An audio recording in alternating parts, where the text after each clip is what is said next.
अस्सलाम वालेकुम स्टूडेंट्स। आज हम पढ़ेंगे क्यास के कवायद, रूल्स ऑफ सिलोजिज़म। सिलोजिज़म क्या होता है ये हम ऑलरेडी पढ़ चुके हैं। सिलोजिज़म की फिगर्स कौन सी हैं, उसके शिकाल कौन सी हैं, ये भी हम ऑलरेडी जो है वो जानते हैं और पढ़ चुके हैं। तो अब हमने ये देखना है कि क्यास के रूल्स से क्या मुराद है या क्यास के कवायद से क्या मुराद है। तो इरविंग कॉपी जो कि हमारा एक मोस्ट फेमस लॉजिशियन है, उसके ख़्याल के मुताबिक क्यास में हम मुख्तलिफ़ अंदाज से नताइज अख़ज़ करते हैं और उनमें होने वाली गलतियों से बचने के लिए हमने क्यास के 6 कवायद या रूल्स जो हैं वो तरतीब दिए हैं ताकि क्यास से हम दुरुस्त नताइज अख़ज़ कर सकें और क्यास में होने वाली गलतियों से बचा जा सके। तो क्यास में जो गलतियाँ होती हैं उनको हम मगालता कहते हैं। मगालते के बारे में भी हम ऑलरेडी पढ़ चुके हैं।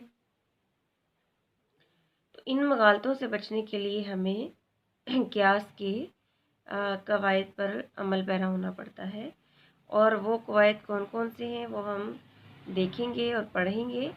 तो कायदा नंबर 1 जो है हम आज की इस वीडियो में देखने जा रहे हैं। अच्छा, यहाँ पे आपने ये बात ज़हन में रखनी है, कायदा जो रूल है सिलोजिज़म का, अगर उसकी ख़िलाफ़ वर्जी की जाएगी तो वो एक मगालता बन जाता है। और यहाँ पे आपको स्क्रीन पर नज़र आ रहा है कायदा नंबर 1, मगालता बराए 4 हदूद। यानी कि अगर कायदा नंबर 1 की ख़िलाफ़ वर्जी की जाएगी तो एक मगालता जन्म लेगा जिसको कि हम मगालता बराए 4 हदूद कहते हैं। ठीक है, तो कायदा जो है कायदा ये है कि इस मगालता से बचा जाए। कायदा का जो उन्वान है ये मगालता नहीं है बल्कि ये मगालते का उन्वान है। तो हम पहले देख लेते हैं कि कायदा नंबर 1 है क्या, तो फिर आपको ये जो बात है ये ज़्यादा बेहतर तरीके से समझ में आ जाएगी। जी, क्या कायदा नंबर 1 जो है, रूल नंबर 1 ये है कि क्यास में हमेशा 3 हदूद इस्तेमाल होनी चाहिए, चौथी हद इस्तेमाल नहीं होती। क्या कहा जा रहा है कि क्यास में हमेशा 3 हदूद इस्तेमाल होनी चाहिए और कोई चौथी हद इस्तेमाल नहीं होनी चाहिए या 3 से ज़्यादा हदूद इस्तेमाल नहीं होनी चाहिए। जैसे कि आप दलील नंबर 1 में देख सकते हैं, तमाम इंसान फ़ानी है, सुकरात इंसान है, लिहाजा सुकरात फ़ानी है। अब इस दलील में, इस क्यास में सिर्फ आपको 3 हदूद नज़र आ रही हैं। कौन कौन सी? सुकरात, फ़ानी और इंसान। सुकरात यहाँ पे हद सुगरा है, फ़ानी हद कुबरा है और इंसान हद ओस है, यानी कि मिडल टर्म है। तो ये जो दलील है ये दुरुस्त है। इसमें हमने यानी क्यास का कायदा नंबर 1 जो है उसकी पैरवी की है, उसको फॉलो किया है कि क्यास में हमने हमेशा 3 हदूद इस्तेमाल करनी है। अब आप दूसरी दलील देखें, बल्कि वो दलील नहीं है, उसमें सिर्फ मुकदमात है, नतीजा हम अखज़ नहीं कर सके। और वो क्यों नहीं कर सके वो आप देखें, तमाम इंसान फ़ानी है, तमाम सुकरात स्याह है। अब यहाँ पर 4 हदूद का इस्तेमाल हुआ है मुकदमात में।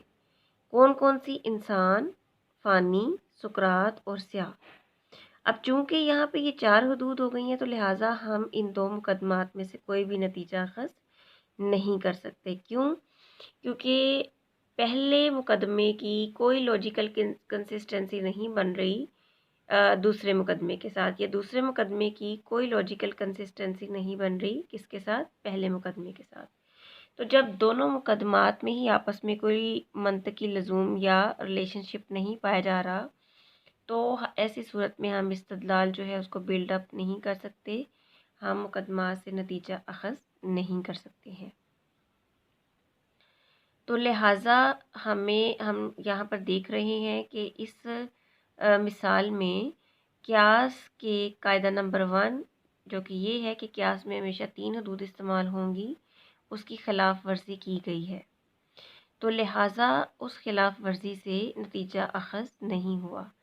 اور یہ جو قاعدہ نمبر 1 کی جو خلاف ورزی کی گئی ہے، اس سے جو مغالطہ یہاں پہ جنم لے رہا ہے، اس مغالطے کو کہتے ہیں مغالطہ برائے 4 حدود یا فیلسی آف 4 ٹرمز۔